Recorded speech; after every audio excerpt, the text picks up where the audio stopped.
Welcome back to the Philosophy of Language, where we continue to ask the hard questions about what we mean when we speak. Today, we are tackling the elusive concept of the proposition again, but this time we are asking a very specific question. What makes two propositions identical? Think about it like this. When you learn the word apple, you learn how to recognize an apple and how to tell if this apple is the same one you saw yesterday.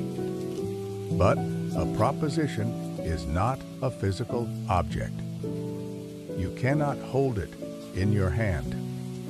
So how do we know if the proposition behind the sentence, "The door is open," is the same as the proposition behind the sentence, "La porte est ouverte," or even the same as "the door is not closed"? Usually philosophers say that propositions are identical if the sentences that express them are synonymous. If two sentences mean the same thing, they carry the same proposition. Sounds simple, right? But Quine shows us that this is actually a trap. First, we have to remember our previous lesson about eternal sentences. Sentences like "the door is open" change their meaning depending on who says them and when. So, the proposition cannot be the meaning of that fleeting sentence. It has to be the meaning of the eternal sentence, the one with all the dates and coordinates filled in. So now, the question becomes, when are two eternal sentences synonymous? Quine explores the idea of structural synonymy. Maybe we can say two sentences are the same if they have the same logical structure and use terms that provoke the same stimulus in a listener. Remember, stimulus synonymy? It is when two words trigger the same assent or dissent behavior. So, if we translate everything into a canonical logical notation using only variables and predicates, maybe we can match them up. But there are huge problems here. First, logical equivalence is tricky. If one sentence can be transformed into another by a mathematical proof, that proof might take 1,000 years to discover. Does that mean they are the same proposition? If so, then nobody can ever know what they are believing. Second, the stimulus synonymy of terms is too loose. It works for concrete things like rabbits, but what about abstract concepts? And third, and most importantly, this whole project seems to depend on which language we are using.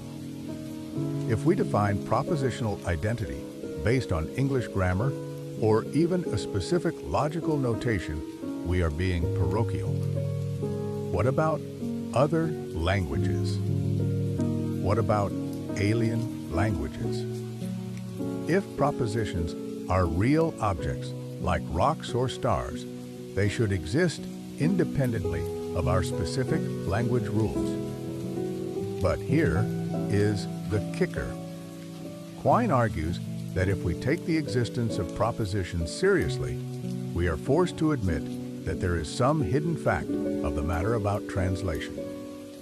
We would have to say that one translation between English and jungle language is really right, and another is really wrong based on whether they map to the same proposition.